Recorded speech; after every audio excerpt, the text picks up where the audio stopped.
I'm Pelin Oğuz from Istanbul Policy Center, and on behalf of Istanbul Policy Center, Sabancı University, and Stiftung Mercator Initiative, I'd like to welcome you to our panel on precarious lives on Syrians in Turkey. This is our second panel of our webinar event for today. And over the past years, Turkey has hosted more than 3.6 million Syrians. And when the influx began in April 2011, they were welcomed by the Turkish community and Turkish government as guests. Consequently, they were given the temporary protection statuses. However, the protracted nature of the conflict in Syria prolonged their stay in Turkey. And as they spanned out in terms of their stay, their temporary situation became permanent. Therefore, the issues of living together, fostering pluralism, were brought forward. The governance issue and the policies of integration and social cohesion became quite essential. And today in this panel, we will be focusing on the Syrians in Turkey with our experts in the field. Let me introduce you my panelists and the speakers of this panel, starting with Murat Erdoğan. Murat Erdoğan is a professor and chair of the Department of Political Science and International Relations at Turkish German University, and he's also the director of TAO Migration and Integration Research Center. Our next speaker is Kim Rygiel, is an associate professor in the Department of Political Science at Wilfrid Laurier University and the Basile School of International Affairs, and she's also the associate director and research associate at Laurier's International Migration Research Center. And the next speaker would be Feyzi Baban. Feyzi Baban is an associate professor in the Department of International Development Studies at Trent University. And our next speaker will be Fuat Keyman, and he's a professor of international relations at Sabancı University, as well as the vice president of the university. And he's also our director at Istanbul Policy Center. And our final speaker for this panel will be Senem Aydın-Düzgit, and she's a professor at the International Relations at the Faculty of Arts at Sabancı University, and she's also a senior scholar and a research and academic affairs coordinator at Istanbul Policy Center. I'd like to welcome you all to our panel. I'm sure that there will be a fruitful discussion. But first, we will hear from our panelists, and then for the questions and comments of the audience.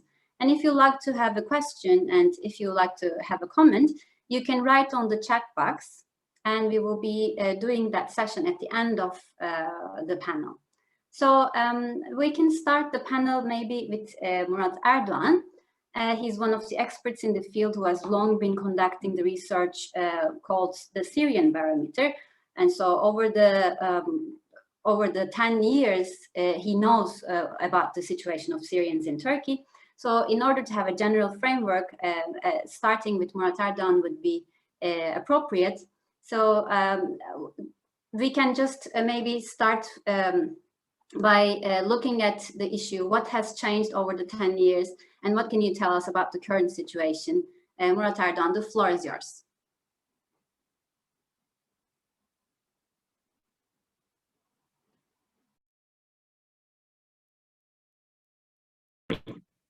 Sorry, Pelin, thank you very much, and thank you for the organizer, and I'm very happy to be here, and then thank you for the invitation. Can you see my slides now? Yes, okay.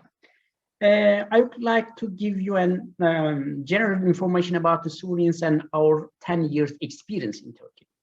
Of course, there are a lot of aspects, and I will concentrate on a little bit social cohesion, and also a little bit about the Turkish EU relations and the effect on this relationship. As you know, we have very problematic region, and then one side is very good. I mean, the west part of the Turkey, and we have very instable countries around Turkey, Syria, Iraq, Iran, and the others. And then, because of that, we are familiar for such kind of human mobilities. But what we have after 2011, it is really a very special issue. As you know, Turkey has 911-kilometer border with Syria. And after 2011, April 2011, we get the Syrian refugees. The number of the Syrian refugees in first year were only 14,000, not too much in 2011. But after 2012, and especially 2013, after ISIS, we had unbelievable number of the refugees suddenly. And we reached in 2014, the most refugee hosting country title. It is not good a title, but we have to start. About the status, it's very important, very complicated in Turkey for our foreigner participants. It is good to explain a little bit. We are a part of the Geneva Convention, but only for the Europeans. Because of that, we have another categories for the refugees in Turkey. Only Europeans can get refugee status in Turkey, and then in this framework, we have in Turkey only 28 real refugees. They get refugee status from Turkish state. But the others, we have second category conditional refugees. If they are really refugees, but not they are coming from Europe, the other countries, then we can give them so-called conditional refugees. It is a unique category in Turkey. There are no other similar category in the world. And the other is, of course, for the Syrian, we get them temporary protection. It is not a Turkish word. It is a status during the Balkan War 90s. EU Commission create this status for the Serbs or Croatian people or Bosniak, etc. Anyway, in 2011, we had in Turkey altogether 58,000 refugees, all together in Turkey, 2011. And then in 2011, in this sense, a very important date for Turkish history. I think in future we will also discuss a lot. After 2014, Turkey is most refugee hosting country, and then now we have over 4 million refugees in Turkey, around 3.6 million from Syria, around 320,000 from other countries as Afghanistan, Pakistan, Iran, Iraq, etc., etc. But this is huge number, and of course, it's also very difficult to manage. It is the last number from DGMM, 3,671,000. It is last 3 years, we have almost the same numbers. Actually, we have also another process. Some Syrians get the Turkish citizenship, but at the same time, we have newborn babies in Turkey. Because of that, the numbers is almost the same. Till now, in 10 years, we had in Turkey over 650,000 Syrian babies. They were born in Turkey. That's a huge number, of course. Each year, we have around 100,000 babies. And it makes also sense. And then it shows us their future perspective in Turkey. Very important issue, we didn't make any settlement program in Turkey. It's also unique. I think it is the most liberal refugee settlement program. They decide themselves where they want to live. And because of that, we have very different number of the refugees, very different cities, not only the region, differences between the region, but also cities and the districts, also the mahalles, etc. It is really huge differences between the cities because Turkish government didn't make any settlement system because it was an issue and a temporary issue. We make policies for refugees in Turkey after 2016. Till 2016, we were concentrated on Damascus, not the refugees in Turkey. Because our governments hope that the Damascus will then regime change or leader change, and then it will be easy to send them back. And because of that, the beginning of the process, Turkish government made refugee camps in the border area. We built more than 26 refugee camps, and the capacity of the refugee camps were around 250,000. But then it was not. Then we let them move in Turkey.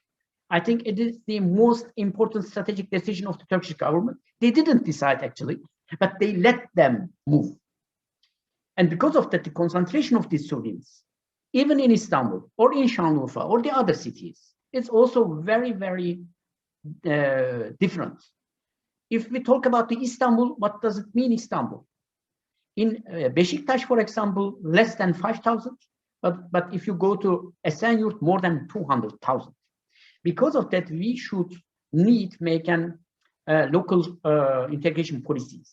But in 10 years, we live with them together. Okay, we know that very well. Turkish society is not happy. They have very huge worries, etc., etc. It's clear. But we live with them together, the same streets, same buildings, etc., etc. It's also a huge challenge for Turkey. It is the summary of whole numbers. Syrians under temporary protection, 3.6 million. Around 150,000 citizenship we gave. The Turkish government gave them exceptional citizenship. Around 100,000 Syrians live in Turkey with resident permit. It means the Syrian community is over 4 million in Turkey, if you let their status. And Syrian children, it is huge number, 1.2 million children. They are 5 to 17 years old. And around 770,000 is in school, in Turkish school. They learn Turkish, etc. But 500,000, unfortunately, they didn't get this opportunity. Syrian university students is also a very important number. Now they have, they are at Turkish universities, more than 150 Turkish universities, over 37,000 Syrian students we have in Turkey. Universities is in Turkey also, in our logic, especially in our Anatolian universities, they also help for the unemployment rate actually.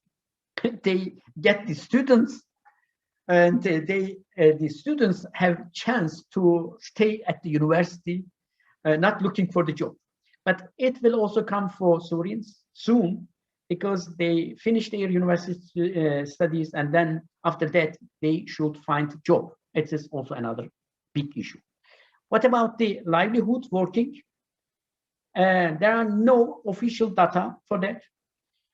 Syrians in Turkey, they have opportunity to work legal in Turkey, but unfortunately this regulation doesn't work. Only 50,000 work in Turkey officially, but the others, over 1.3 million Syrians, they work in Turkey, and they gave effort to live with their job or effort in Turkey. It's very important. We have also another big problem, irregular migration.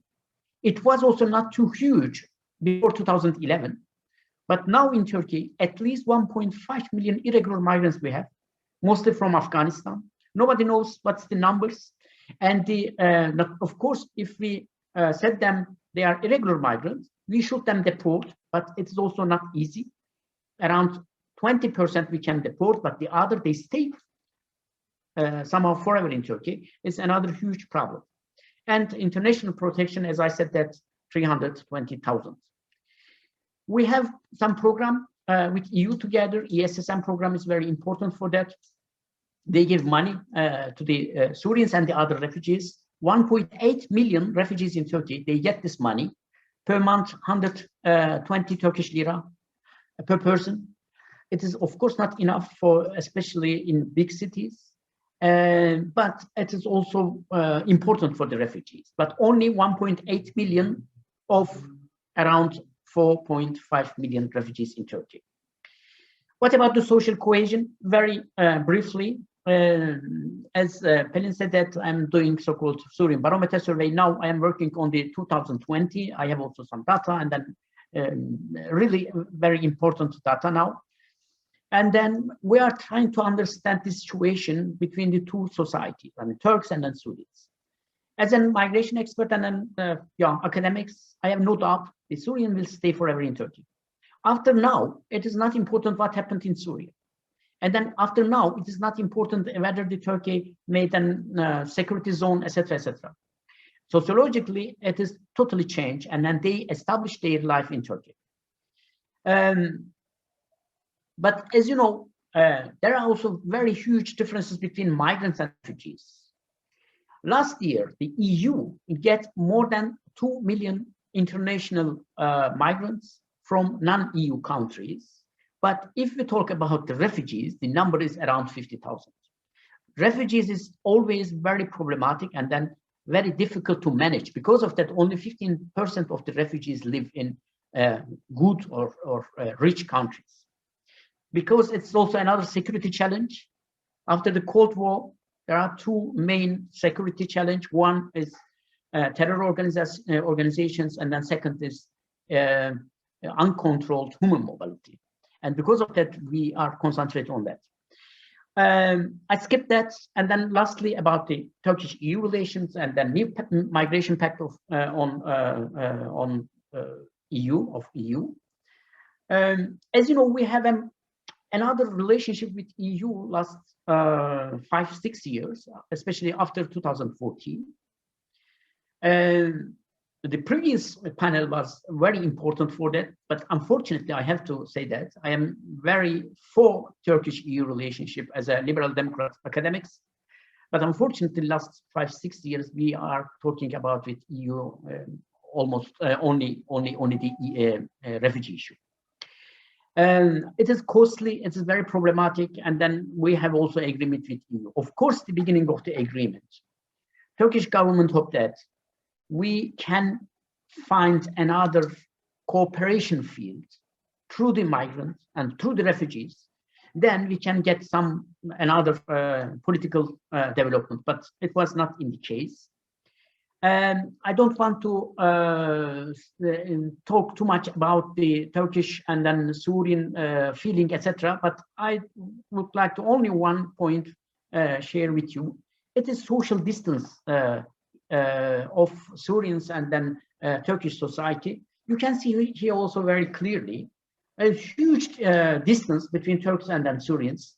Syrians feel in Turkey very closely and then culturally very close to Turkish society, but Turkish society showed their reaction and then their distance very strongly. And the fantasy or discourse, if we have a similar cultural identity, we can have easily make an integration policy is not enough. It is not true always. You know, it is Şanlıurfa. Şanlıurfa is very close to the Şanlıurfa society or culture. It's very close to Syrian society, but their social distance is bigger than in general in Turkey. The number of the refugees is most important issue. Because of that, it is my last article in Uluslararası İlişkiler Dergisi, securitization from society. We have to also discuss that. Not only Copenhagen school or the other securitization of the migration, but also securitization from society is also another very important issue. Only 2 minutes. I will also say something about the Turkish EU relations. And then in this framework, as you know, we made an agreement for 4 years. And then the number one was financial support, 6 billion euro. And of course, we had also another point as visa liberalization, freedom or custom union or membership negotiation, etc., etc. But unfortunately, all of them forgotten very fast. And then we have only the financial support. And it is very clear then this instrumentalization of Turkish society, Turkish part, and also externalization of EU side. Maybe it will be also interesting. I made a calculation because I find an article in Germany, and then they make a calculation, and then they said that a refugee cost for us 15,000 euro per year. And then I made a calculation. If the Syrian refugees not in Turkey, but if they were in Europe, how much would it be cost? it is more than 350 billion euros. Of course, the cost issue is not only money, and it is really the small part of the whole issue. The other risks, the social risk, political risk, security risk is much more bigger. If the Turkish government give the European money and then say that, okay, let them, the Syrians or the other refugees to you, nobody can accept that. It shows us also the money is only a small part of that. Integration, we have no other opportunity. The expectation to return, voluntary return is a fantasy for me. And then resettlement is more problematically. And then we have no other opportunity than integration policies. That is also a very complicated issue. And then we should concentrate on local integration process and for a peaceful joint life in next future. But anyway, the Syrians in Turkey will not affect only in domestic politically and then Turkish society, but also Turkish foreign policy. I think I can stop here. Thank you very much for your patience. And then if you have a question, of course, I would like to also give my answers. Thank you very much, Murat and Erdoğan. It was a very comprehensive and a very good framework for our panel.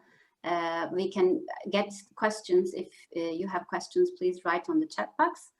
And we can answer those questions at the end of the panel.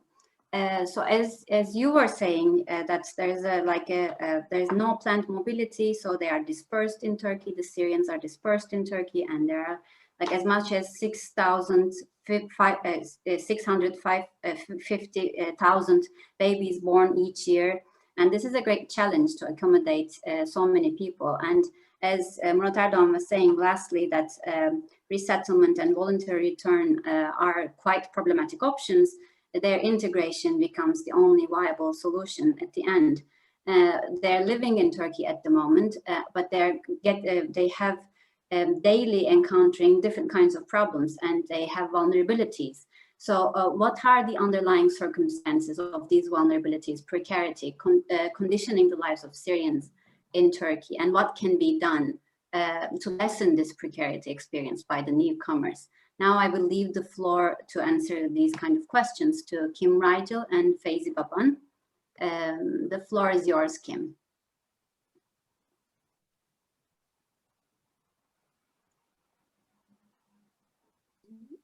Okay. Yes, we can see my screen. Can you see that? We can see it. Okay, perfect. Great. Thank you very much. And it's great to be to have the opportunity to listen to Murat Erdoğan. And I think that was a wonderful mapping out. And I think following after will be very useful since you laid out that larger picture. I just wanted to say it's a pleasure to join you today from Toronto, Canada, also known as Turtle Island. And this land has been the traditional land of the indigenous peoples, the Huron-Wendat, the Seneca, and most recently the Mississauga of the Credit. And we're grateful for the opportunity to work here. I'd like to thank Dr. Keyman and Istanbul Policy Center and Shiftang Mekator for the invitation, and Pelin, Oğuz, thank you for moderating this. Our talk today is based on research from two different but related research projects that have been conducted simultaneously over the past 5 years. They're funded by the Social Sciences and Humanities Research Council in Canada. The first project is with a colleague at the University of Waterloo, Dr. Suzanne İlkan, and this one is investigating the lives of Syrians in Turkey. And the second project is with Dr. Fuat Keyman, who's our collaborator on the project looking at fostering pluralism in the European context. So I'm going to briefly mention each of these projects and then give a note about the overall framing of our talk today. And then Dr. Feyzi Baban, my colleague, will give some illustrative examples of this. So the first picture on the left is a book cover from a book that's coming out with McGill Queen's University Press on this project, publishing the findings of it.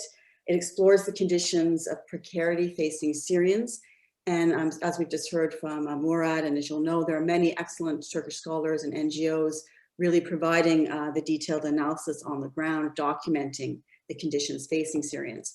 And so what we've been interested in doing is, again, looking at this over the long term and documenting the changing conditions of precarity over time.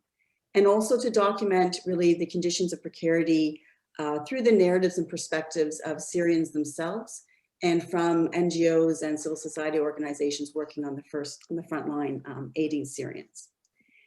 And our research is based on numerous visits to different sites, from schools to workplaces to NGO offices to community cultural centers, and across 5 cities, including Istanbul, Ankara, Kilis, Gaziantep, and Antakya.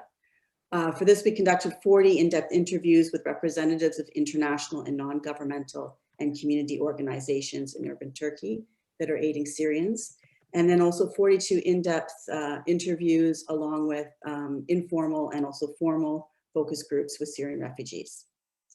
The second book that comes out of our project on the fostering pluralism with artwork by our good friend Lale Durus has been a project investigating the role of grassroots initiatives and civil society organizations that really use art and cultural platforms to open up the communities to refugee newcomers.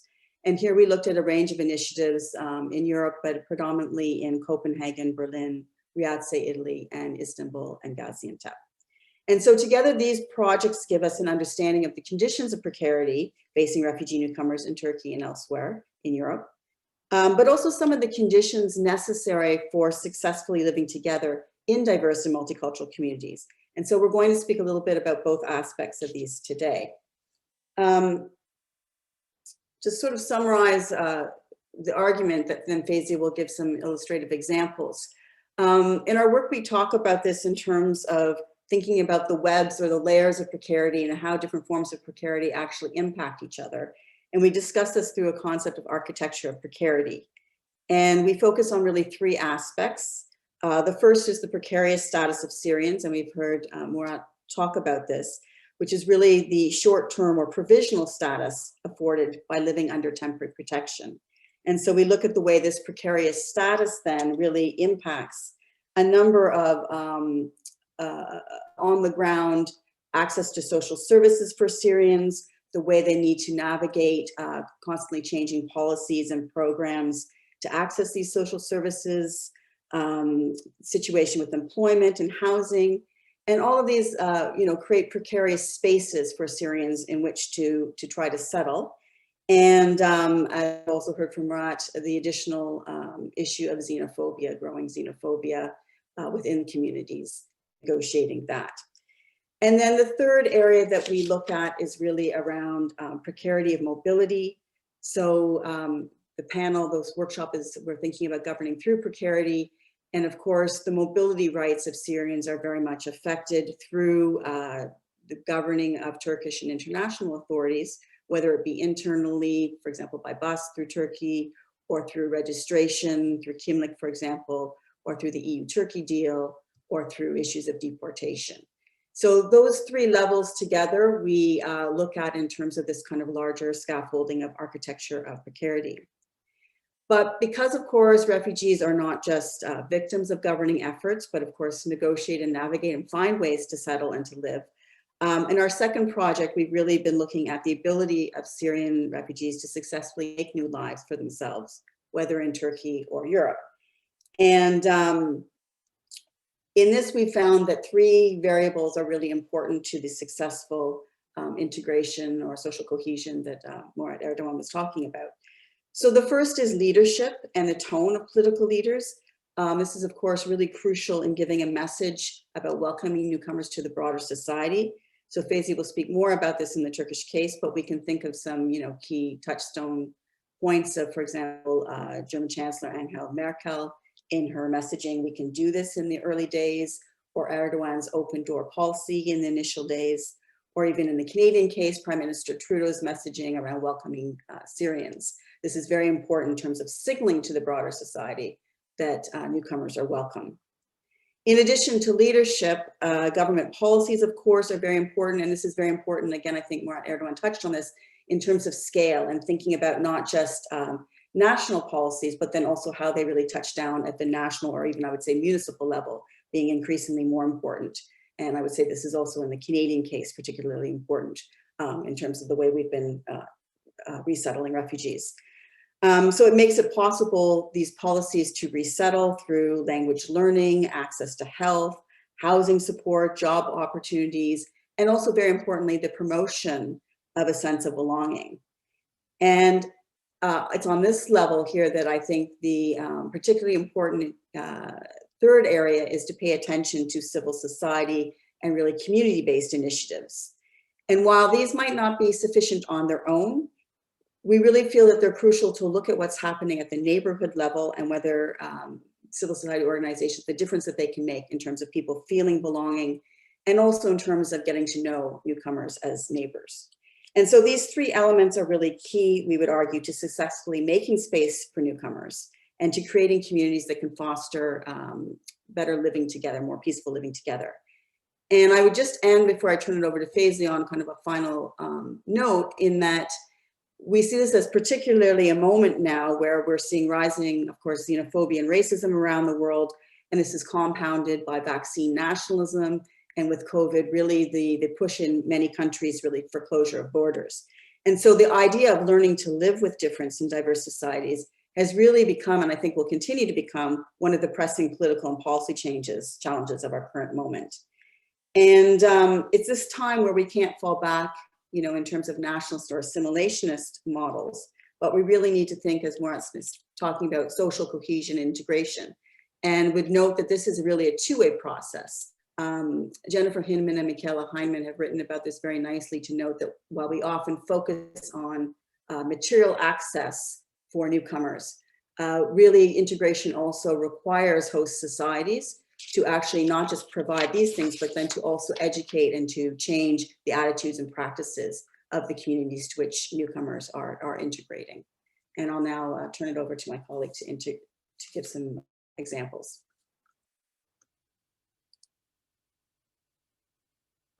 Thank you very much.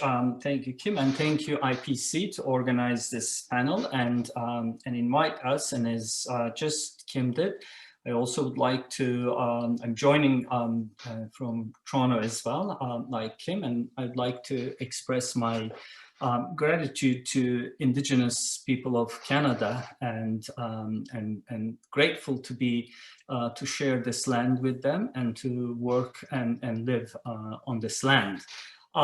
Kim explained the overall framework of precarity, what we call architecture of precarity in Syrian lives in Turkey, and the framework that we used. And it was important for us to track this over the course of 6 years, to see these various conditions and how they have evolved, how they changed, and how new ones were introduced. But more importantly, actually to see how these different conditions, precarity-inducing conditions, were coming on top of each other, layer after layer, to create particular difficulties for Syrian refugees, which of course at the root of integration problems, and some of the integration problems that Murat Erdoğan mentioned in his presentation. So I'm going to very quickly summarize some of them to see the layers. And of course, the most important one is the legal status. A lot has been written on the temporary protection status and the ambiguity and the difficulty of the temporary protection status. Temporary protection, of course, it is an internationally recognized, it's a legal category, but nevertheless, after 10 years, being under temporary protection creates a great deal of insecurity for Syrians in terms of integration, but also in terms of making future plans. And that's one of the reasons that many middle-class and educated Syrians, they actually take the perilous journey from Turkey to Europe to claim a refugee status, because temporary protection can be revoked. It has no future promise for permanent residency. And because of that, it creates a great deal of ambiguity. So that is sort of like the, on top, a large, legal ambiguity. But there are other legal conditions and legal situations that creates this precarity for Syrians. The next slide.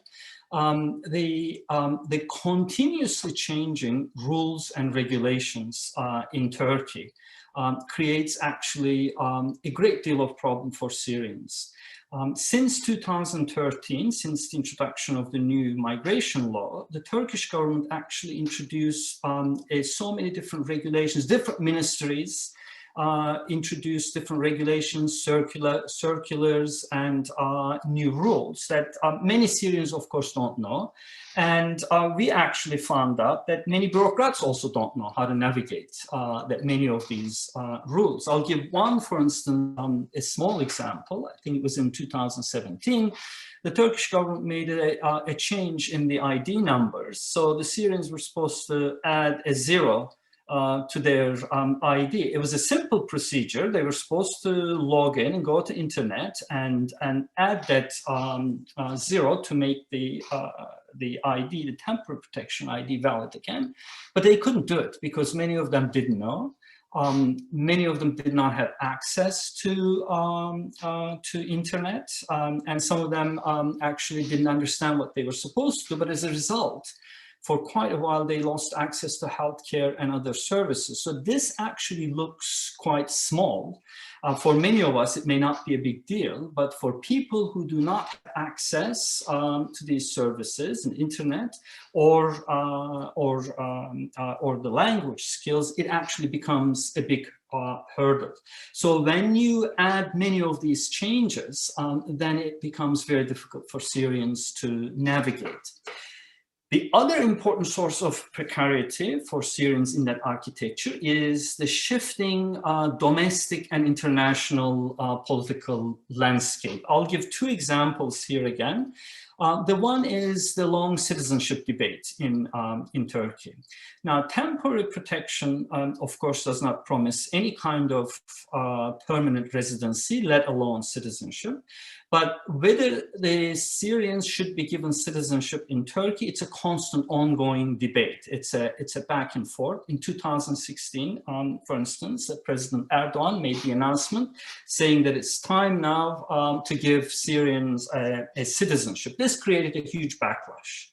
That, as Murat Erdoğan mentioned, there are a great deal of prejudice and worries within the Turkish society about Syrians. As you could see in that Sözcü newspaper, it's a secular Republican newspaper, in a rather prejudicial and in my opinion, racist language, that Syrians were targeted, and this immediately percolated down at the level of society. As this Syrian refugee told us in one of our interviews, he said, "Why did he do this? It was okay, and when he said he was going to give us a citizenship, he made things difficult for us." This created a great, source of insecurity. And again, before the last municipal elections, because the reactions were quite severe to Syrians, the President Erdoğan this time, he said, "Well, it's time for them to go back. We will move some of them back to Syria." That creates another source of anxiety among Syrians. Are we going to be deported? Is there going to be a buffer zone in Syria? And that creates a problem in everyday life. The citizenship process itself, the limited number of Syrians who were given citizenship, this is actually a very opaque process. It is not a transparent process. Interestingly enough, it's that many Syrians learn this with a text message to their phones. You just get a text message one day on your phone asking you to bring such and such documents to a commission, the interview, ministerial background check, but how you're selected, why you're accepted, why you are denied is actually not clear, and there is no appeal process. So that creates a great deal of insecurity and ambiguity on the side of Syrians, this legal status. On the international side, we move on to the next slide, is that the EU-Turkey deal, Murat Erdoğan mentioned some aspect of it, it created a great deal of insecurity for Syrians as well, because the EU-Turkey deal allowed European Union to externalize its migration regime to Turkey and keep Syrians in Turkey. But it also allowed the Turkish government to use Syrians as a bargaining chip with its relations with the European Union. right before the pandemic, opening up the borders, for instance, and moving refugees to the Greek border was an example of it. In that short time period, many of the refugees were displaced from their locations, never were able to go back to where they were before, and as a result, a great deal of insecurity was created. Now, on the part of economic insecurities, I'm not going to mention too much because Murat Erdoğan talked about the ambiguity about the employment permits, the lack thereof, the exploitation by the employers. It creates an ongoing and daily problems for Syrian refugees. And finally, in our second research, we looked at this more carefully and more closely, is the everyday, the slide before previous one, yes, the everyday relationships, the prejudices and the racism and the everyday interactions with local populations in cities. So, we track some of these incidents from Gaziantep, Urfa, Mersin, even though they're not daily occurrences, but the violence against Syrians, the vandalism and ransacking the businesses, the occasional skirmishes between Syrians and local populations in Turkey, it creates a great deal of insecurity, especially for people who escape persecution and civil war to live in that kind of insecurity. So when we actually put all of those things together, that it creates a very thick layers of precarity. It's layer after layer, they come on top of each other and then make it very difficult for Syrians to go through. The last two slides, I'm not going to talk too much about them because we went over time a little bit, but in our second research, what we did both in Turkey, but also in Europe, we looked at the various citizens' initiatives. And how local populations and newcomers come together to deal with some of these circumstances of precarity. Because as Kim mentioned, these three levels, the tone of the government policies are important, and the education, employment, housing, all of these things are very important in terms of integration. But everyday interactions where Murat Erdoğan talked about, this parameters, this feeling distance, the social distance, the closing the social distance, it actually happens at the micro level through different civil society organizations and their projects. So we try to uncover some of those things, and most of the time they go unnoticed, but they actually play a very important role. So I should stop at this point, and then perhaps in the questions we can open up more. Thank you. Thank you very much, both Kim Rygiel and Feyzi Baban. And now we will we will move on to our experts from IPC. And as IPC, we have been working on this issue with our fellows and with our researchers, and doing many different types of projects also concerning the Syrians in Turkey. And now we will look at with Fuat, Keyman and Senem Aydın-Düzgit. Maybe we can talk about how does the discourse on Syrians evolve in Turkey, and how you evaluate the governance of the situation of Syrians in Turkey. Fuat Hocam, maybe we can start with you, and also maybe Senem Hocam, we can talk about how all of these have an impact on EU-Turkey relations. Thank you, Pelin. After having listened to Murat, Kim, and Feyzi, without our presentation, I will focus on the main hurdle to what needs to be done, which is, as they said, integration, to focus on integration policies. What is the main hurdle to integration, or what is the hurdle to good governance of Syrians? That is, as far as Senem, myself, and our co-author, Durgun, concern or argue, it is the securitization, it is the militarization of the Syrian refugee problem. And as a matter of fact, when we do this today.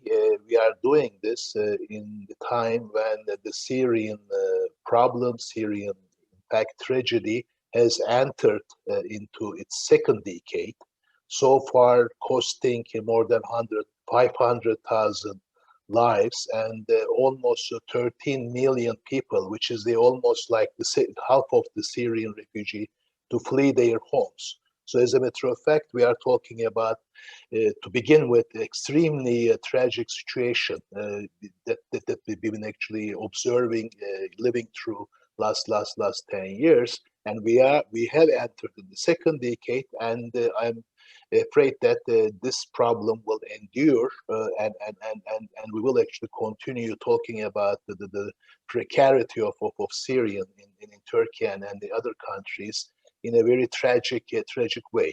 The reason for this actually is very simple, as Murat and Keyman and Feyzi suggested. We need to have a good integration policies, good governance of this problem. But as everywhere, when governments fail to provide integration policies, to deliver good management of these policies, or dealing with precarity layers, as Keyman and Feyzi said, the more the governments face failure or fails to provide, the more securitization that we actually see. And as a matter of fact, there is a kind of, as we suggest, increasingly increasing causality between the failure in governance and the rise of the discourse of securitization in talking about and dealing with Syrians in Turkey and the other countries. And as a matter of fact, when we look at, when we map the securitization discourses of the government last couple of years, we see that the securitization process operates in two interrelated levels. One actually is government actors and institutions start enhancing, securitizing discourses in actually dealing with Syrians as a threat to national economy, national security, national culture, or social cohesion, what we call it, academically speaking. Or they actually initiate, they put more and more securitizing practices and mechanisms in the migration laws, policies, and procedures. And as a matter of fact, when we look at the last 2 years of Turkey's dealing with Syrians, we have seen the increasing, use of securitizing discourses, both in the way in which they talk about Syrians and in the way in which they implement, they initiate the migration policies and procedures. We very fastly, chronologically, I take you guys back to 2019 September United Nations General Assembly speech of President Erdoğan, where Erdoğan declared that the Syrians are no longer dealt with in Turkey, cannot deal with Syrians only in terms of hospitality. As a matter of fact, the saturation of hospitality, limits of hospitality has reached, and Turkey now actually is going to actually focus on what is called the creation of safe zones to actually ask Syrians go back to their homes. This speech of Mr. Erdoğan in 2019 was not only the announcement of the radical shift in Turkey's policy, Syrian policy, from sort of hospitality to securitization, but also the declaration of the fact that only on the basis of hospitality, Turkey is not going to be able to deal with the situation. As a matter of fact, it was the admission of the failure of Turkey to deal with this question.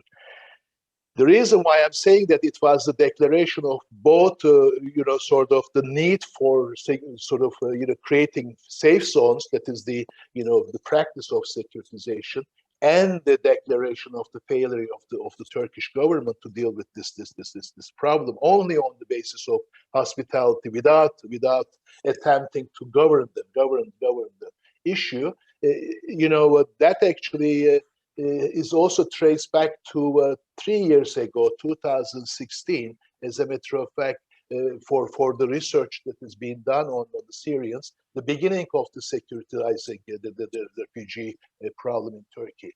Since 2016, we have had 4 military offensives in Syria, northern Syria, with which come to save the establishment or creation of four safety zones, which actually covers more than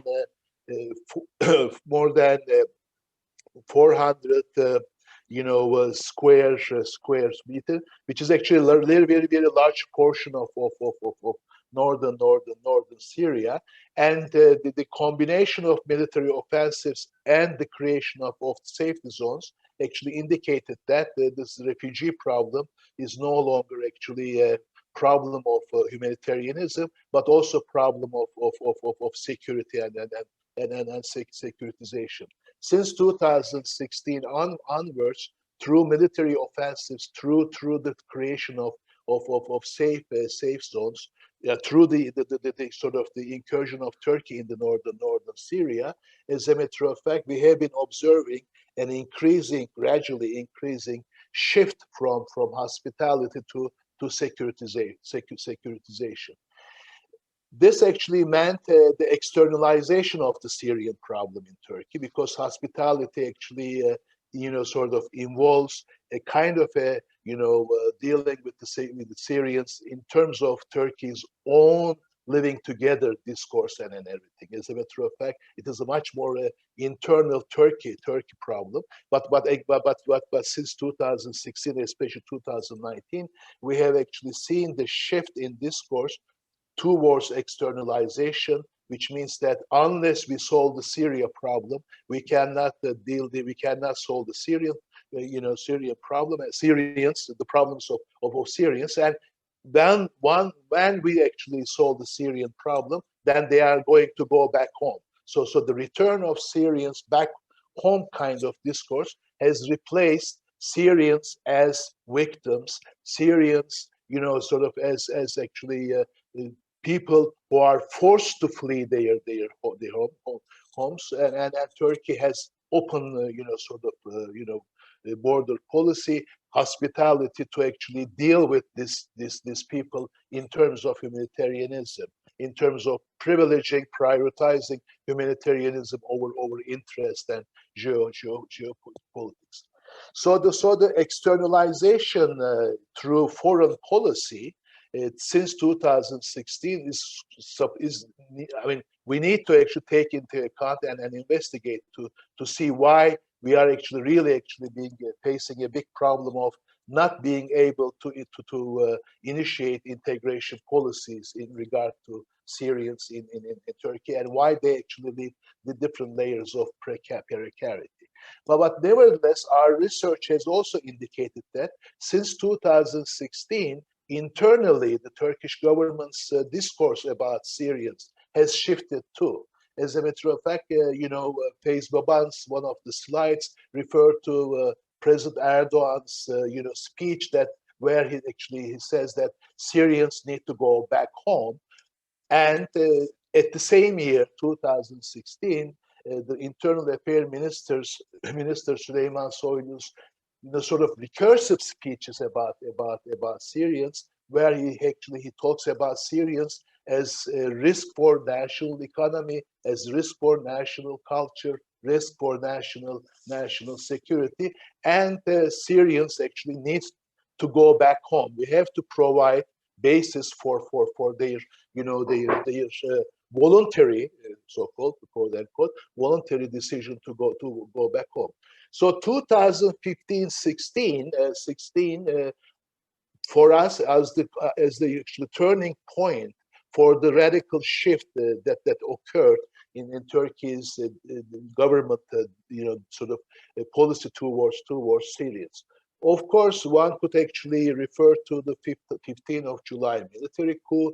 Of course, one could refer to the increasing tensions in 2015-16 in terms of the Kurdish question, the ditch wars, and so on and so forth. But nevertheless, when we come to 2021, when we come to the time when we enter into the second decade of the Syrian tragedy, I think the problem has to do with the government's failure to govern this question. As a matter of fact, the more failure we have experienced in the way in which the government has dealt with Syrians in Turkey, the more actually we saw that the government is using externalities.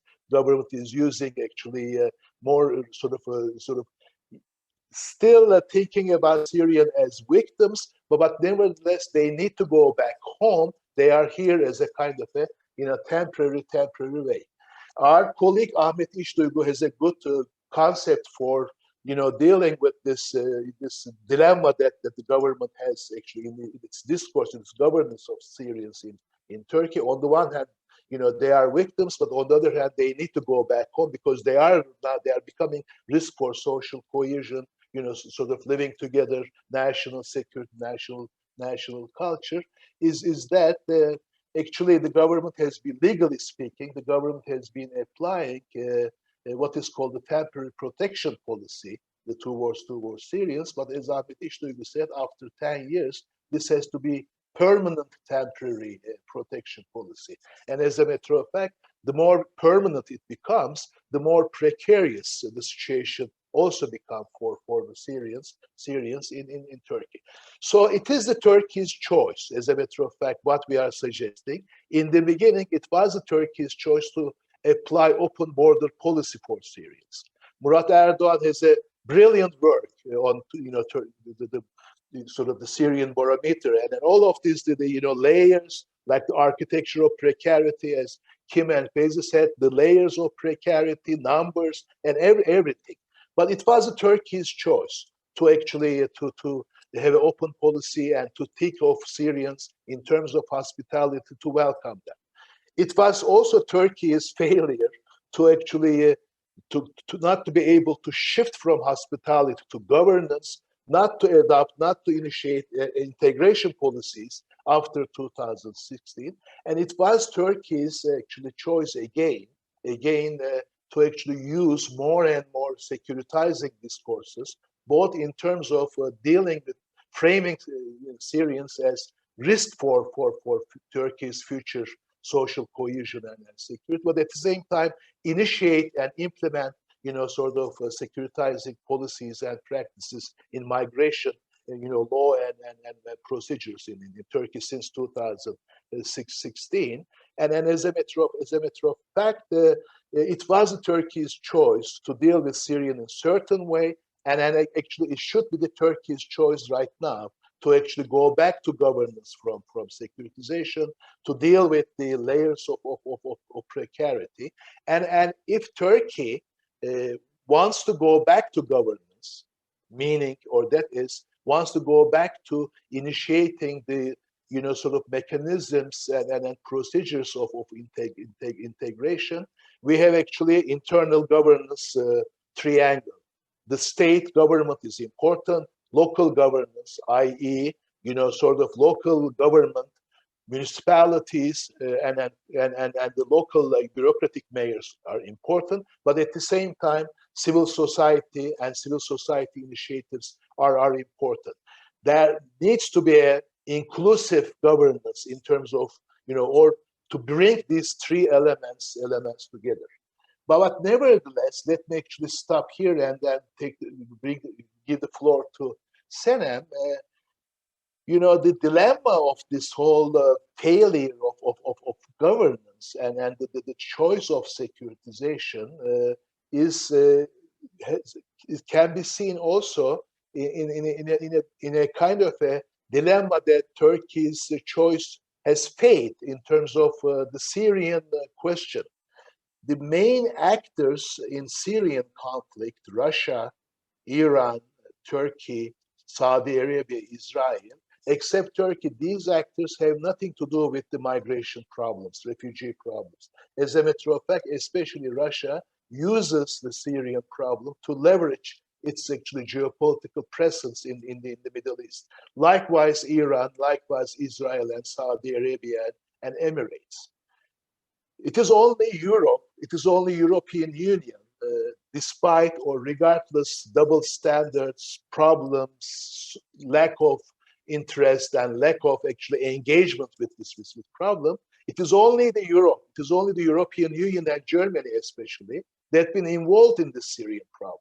So in this sense, if we are going to focus on integration, if we are going to ask the government to go back, to stop the securitizing policies and then focus on integration, I think Turkey-EU relations, Turkey-German relations, despite the problems that they have, actually are quite crucial to deal with this, to make this move. And Turkey needs the EU. EU needs the Turkey because we are on the same ship. We are in the same ship.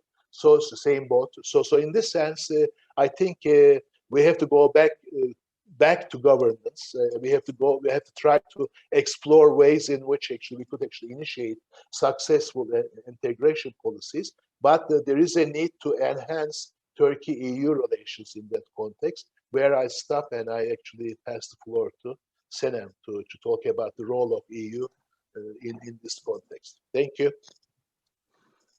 Thank you very much, Fuat Hocam. Yes, what I'm going to do is very, very briefly, because I know we don't have much time left, Pelin. I'm aware of that, so I'll be very quick. And I will try to locate this discussion that we've had so far in the context of the Turkey-Europe relationship and also in the wider frame of the Turkey-Western relationship.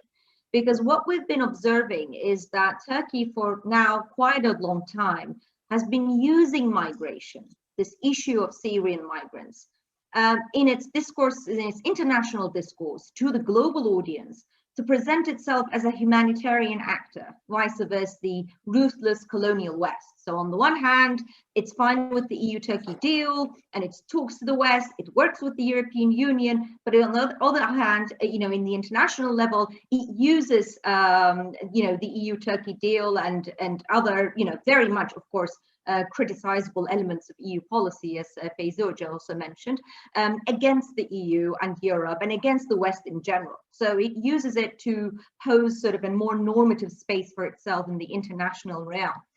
And what's happening is that it's using it domestically as well. Even when it's, going for further securitization, this is done in a, through a very anti-Western rhetoric, and is a part of a general anti-Western orientation.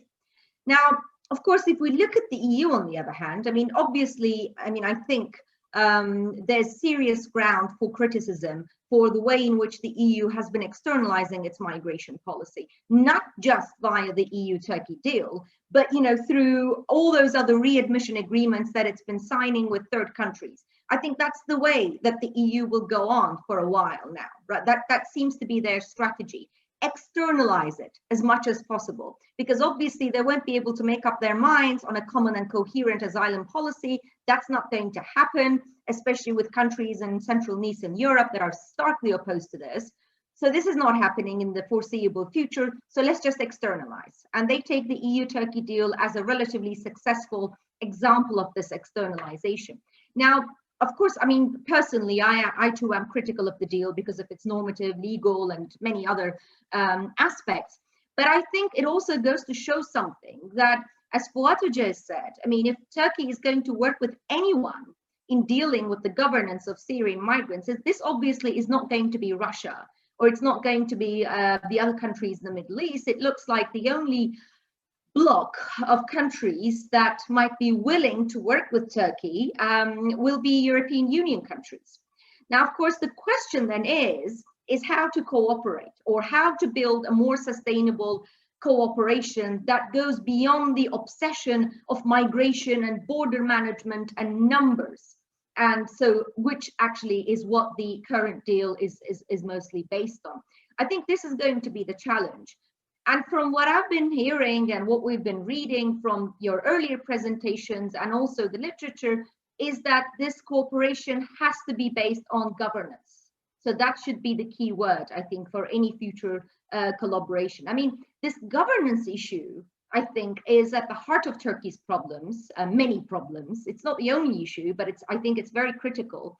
And this is not a critical issue, not just with respect to Turkey's management of Syrian migrants, but about various other matters as well. You know, some of them we mentioned in the first panel today, like the Green Deal, for instance, like environment, or institutional rebuilding, you know, the corruption and the decay of institutions and everything. So all of this amounts to, I think, we think, a major governance problem with Turkey. And we cannot think of the next steps of integration or management of this issue without reference to this general governance crisis or governance problem that exists within Turkey right now.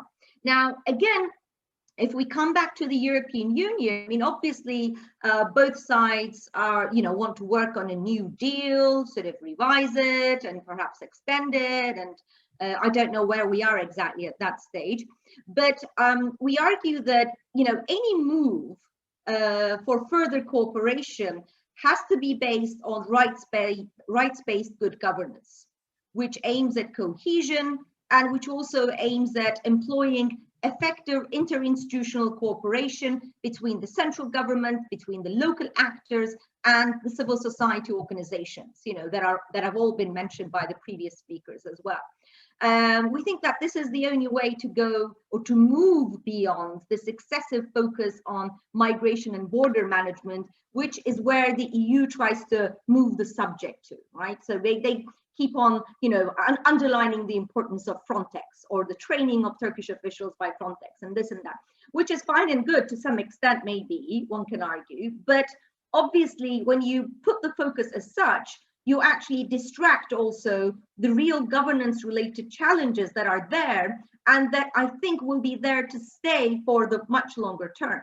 So we argue that we're actually at the beginning of discussing of how, you know, how the Syrian issue will unfold in Turkey, how the issue of Syrian migrants, refugees will unfold in Turkey, because we haven't ended the discussion. I think we're really entering the actual discussion now when we talk about integration and cohesion and the long-term management and the societal dimension of the issue as well. And of course, to do that, you know, the EU has to prioritize an inclusive approach, an impartial approach, and a non-partisan approach in the way in which this is dealt with in Turkey, in the way in which, in particular, the central administration and the local actors approach, for instance, the civil society organizations in Turkey, because there seems to be a lot of partisan-based approaches and instruments that are used to that effect as well.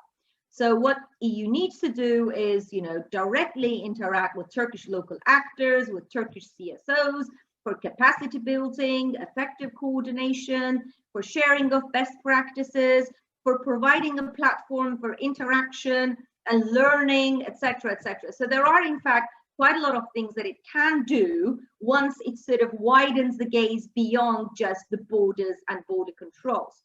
Now, we think that this is extremely important. We've argued for this in an earlier paper as well with Christian Biel, that we wrote with Christian Biel and Fuat and myself, where basically we were arguing that the EU-Turkey deal, what the initial deal did, is that it set EU-Turkey relationship on firm transactional basis and a very toxic basis at that.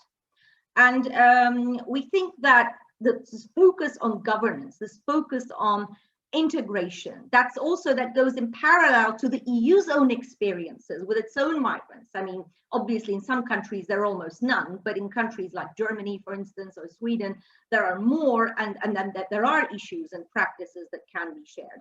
And as long as that shift can be made, then we argue that this whole cooperation over migration has the potential to be less toxic to the EU-Turkish relationship. Because on the one hand, you might think that this is an issue that kind of forces the EU to work with Turkey, and that's kind of good, but it isn't. Because what it's doing is that it's fueling mistrust, both on the Turkey side and also the EU side.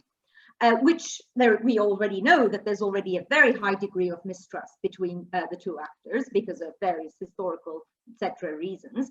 So it's fueling this mistrust, and this can be a very much solid distrust for the future, and that is dangerous. And also what it's doing is that it's, again, as Feyzi just said, it's making the Syrian issue a leverage, right, for Erdoğan against Europe and the West. And as such, it's also helping Turkey's further disintegration and disorientation from the West. And as such, we don't believe that this is doing the country any favors, as the decoupling with the West goes together with this rapid authoritarianism and rapid decay of Turkey's institutions.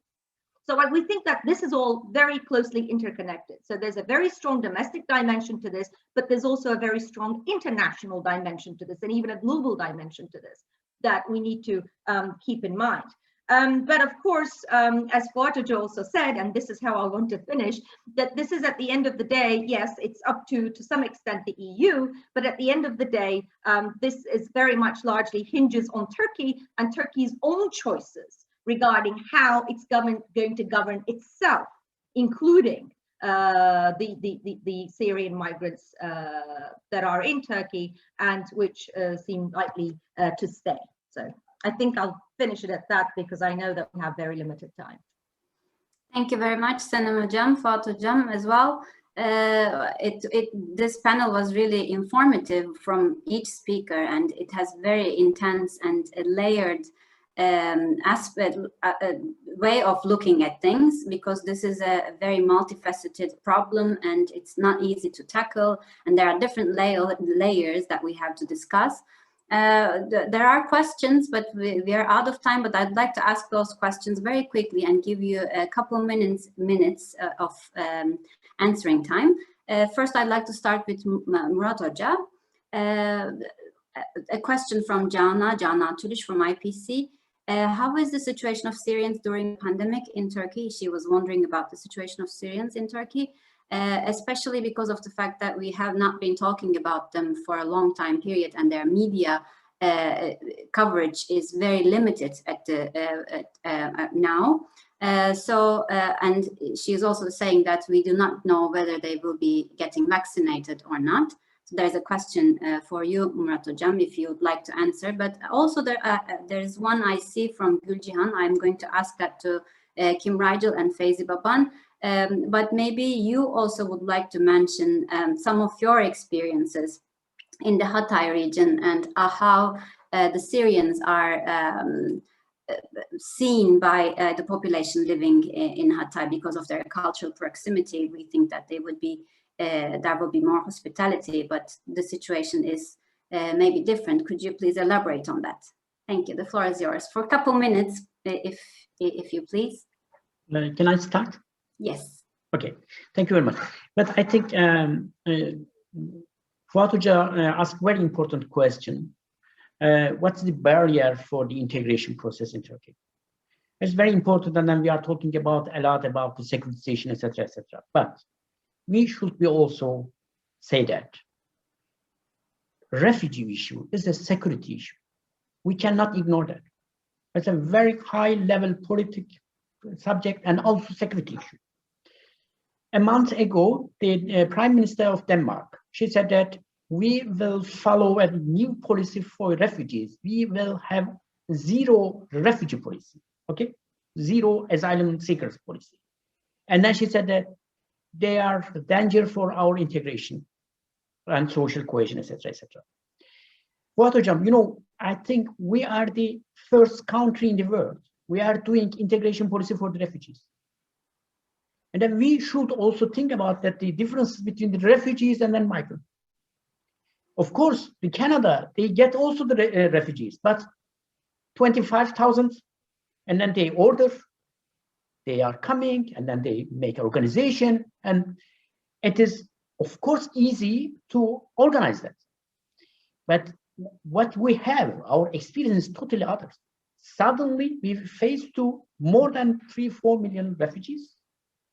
And then we based on everything, the temporary issue idea, And because of that, it is really very difficult. And of course, we have to also talk about the security part of this issue. We cannot say that only it's a securitization of the politicians, etc. No, securitization can come also from society. I think we have to discuss about that. And then you ask that, what's the important barrier for the integration? Number one, the political situation in Turkey. We cannot ignore. We hate each other. And then how can we accept the newcomers? That's number one. Number two, weak NGO and local governments in Turkey. We need more strong NGOs and then local governments. Thanks to refugees, we have last 5 years, very strong NGOs and then local governments initiative. For that, it will be good for Turkish democracy also. It's also very important. And the third one, poverty, and especially for this pandemic area. It is also another very important effect, negative effect on the issue. And we let the romanticism and then face to reality. Even today, the government level and then opposition. One part said that if Assad can, then everything is fine. And the other said that if we make an agreement with Assad, it is okay. No, we have new sociological reality. We think about that. Pelin, I know I talk a lot, but 1 minute. Border management is also very important. Senem Hocam, you said that the Turkish EU relations, etc. You know, last 5-6 years, we have very bad experience for our border management. It's also a new problem for Turkish EU relationship. We ignore that a lot. We have already in Turkey more than 1.5 million irregular migrants. Suddenly, we cannot keep our borders. And then how can we make a negotiation for visa freedom, etc., etc.? It is really very huge problem and instability in our borders. We think about that and then we should find a solution. It's very important. As you know, DGMM, we have a DGMM because of the Turkish EU relationship. It's a part of the Turkish national program, etc., etc. It is very important border management, a joint border management, and we have to also think about that. And then lastly, the pandemic.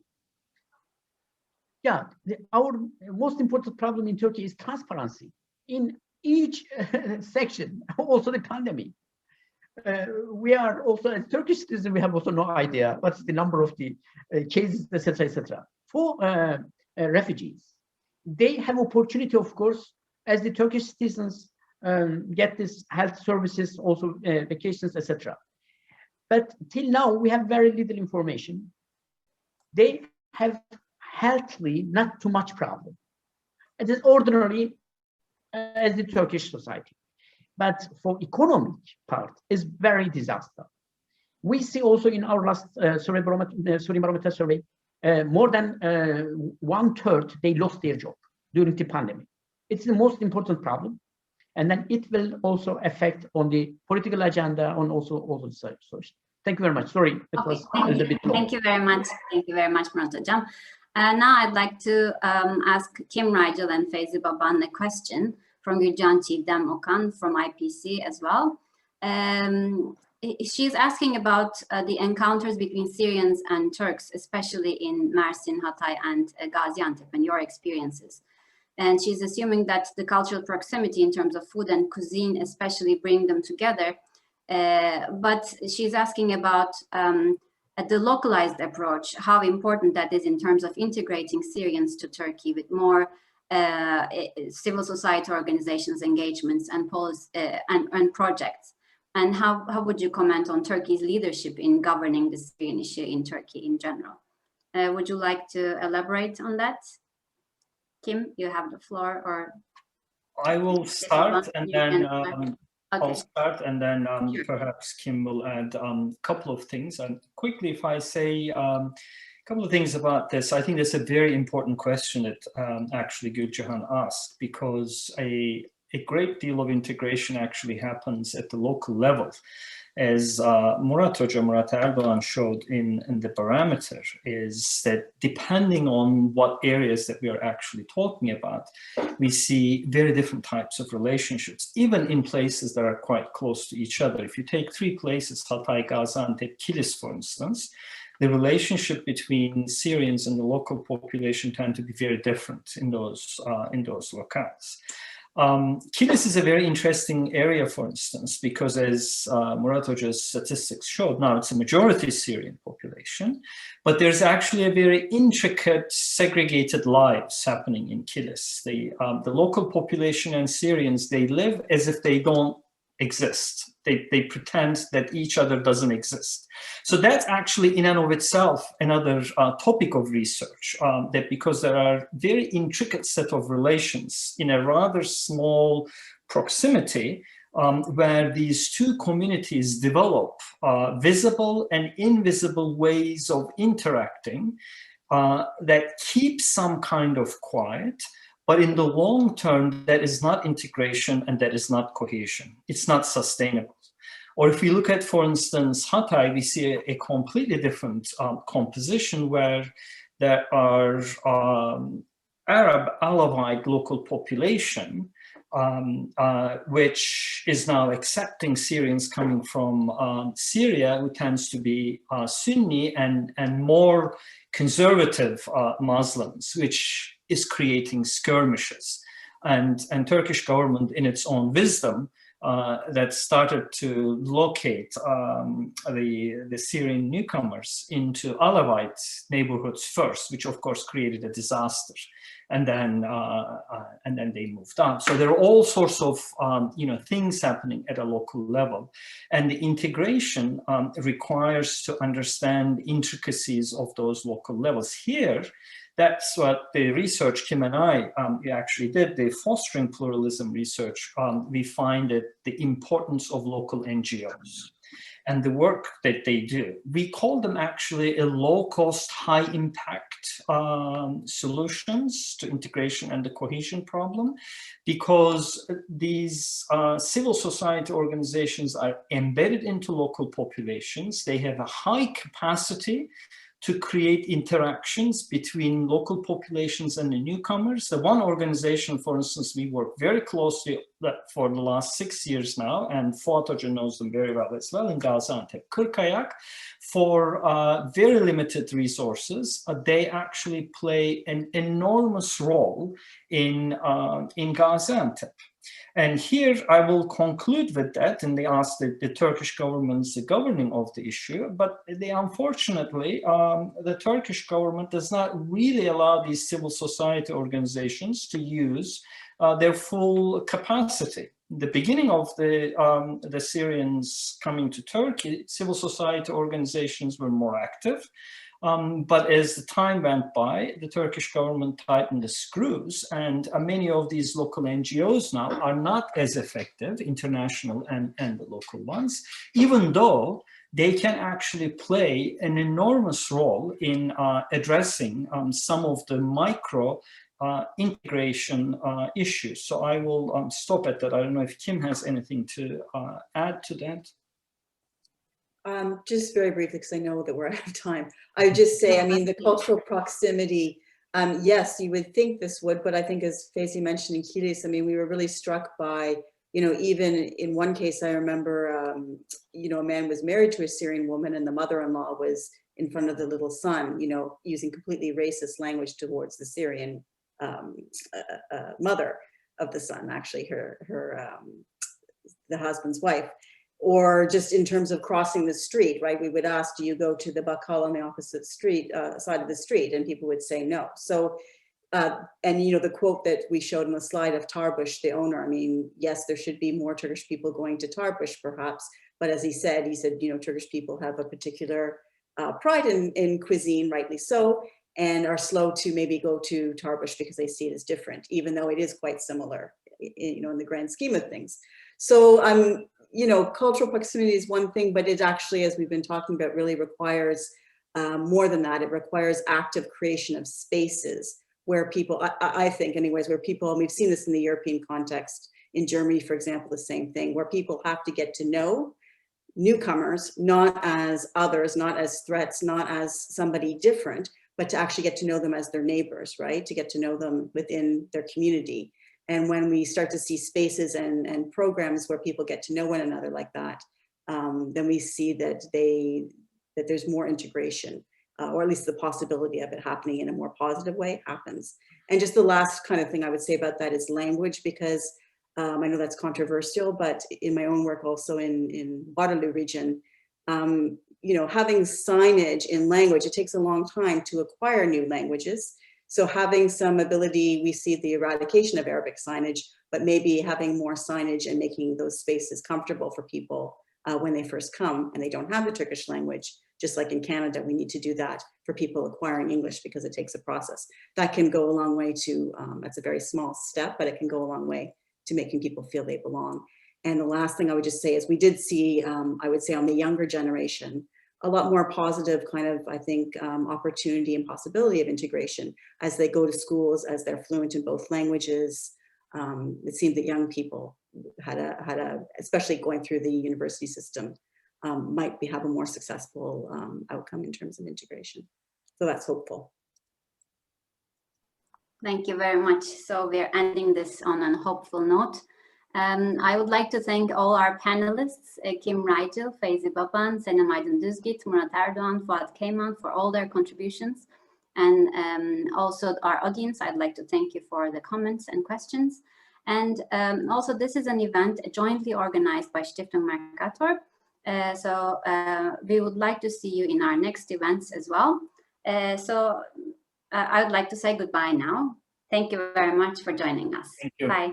Thank you. Thank Bye-bye. you. Bye.